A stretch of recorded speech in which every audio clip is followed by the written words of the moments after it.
صلح امام حسن وہ تائید ہے. آپ شرائط پڑھیں امام حسن کی، تب آپ کو پتا چلے گا کہ امامت نے کتنی درایت سے کام کیا. کیونکہ جنگ تو ہاتھوں سے نکل چکی تھی، جنگ لڑتے تو سیدھی بات تھی دغا ہو گئی تھی لوگوں کے اندر. جس طرح جنگ صفین میں مسلمانوں کی بے وقوفیوں سے جیتی ہوئی جنگ ہاتھ سے کیا ہو گئی، نکل گئی. امام حسن کے لشکر بہت بڑا تھا لیکن خرید لیا گیا. ایمان نہیں تھا امام حسن پہ اتنا مضبوط، پیسہ دے دے کے ان کے ضمیروں کو خریدا. اب ایک ہی راستہ تھا، صلح. صلح میں امام حسن نے اس سے وہ منوایا کہ جس سے آج کا مفتی جھٹلاتا ہے. امام نے فرمایا پہلی شرط یہ ہے کہ آج کے بعد ممبروں سے میرے بابا علی پہ سب و شتم نہیں ہوگا. اس نے نیچے لکھا کہ نہیں کروں گا، لکھ کر اس نے تسلیم کیا کہ میں علی پہ سب و شتم کرتا تھا. تسلیم کروایا امام حسن نے اس. یہ آج کے مفتی جھٹلاتے نہیں، شیعہ جھوٹ بولتے ہیں. بھائی وہ صلح جا کے پڑھ، تمہارے بڑوں نے لکھا ہے اپنے کاغذوں کے پہ ہم کرواتے تھے اور کہا کہ آج کے بعد نہیں کروں گا.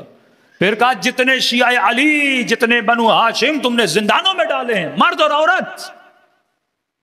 وہ حالات تھے کہ ممبر پہ بتانے کے قابل نہیں ہیں. لباس تک ان لوگوں کے وجود میں نہیں ہوتا تھا، مردوں اور عورتوں کو ساتھ رکھا جاتا تھا، مطلب توہین کی جاتی تھی. وہیں پہ ان کی گندگی، وہیں پہ ان کی نجاستیں، کیڑے ان کے بدن کو لگ جاتے تھے، مر جاتے تھے یہ لوگ. اس قدر ان کو تکلیفیں دی امیر المومنین کے چاہنے والوں کو کہ کبھی ایک مجلس پڑھی جائے جو مظالم شیعہ علی بن ابی طالب پہ ہوئے ہیں.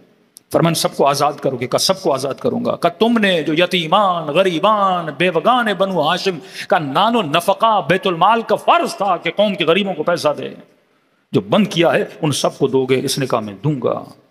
اپنے بعد کسی کو جانشین نہیں بناؤ گے. اس نے نیچے لکھا کہ میں اپنے بعد کسی کو جانشین نہیں بناؤں گا. اب امت کو سوچنا چاہیے جو وعدہ کر کے پھر جائے،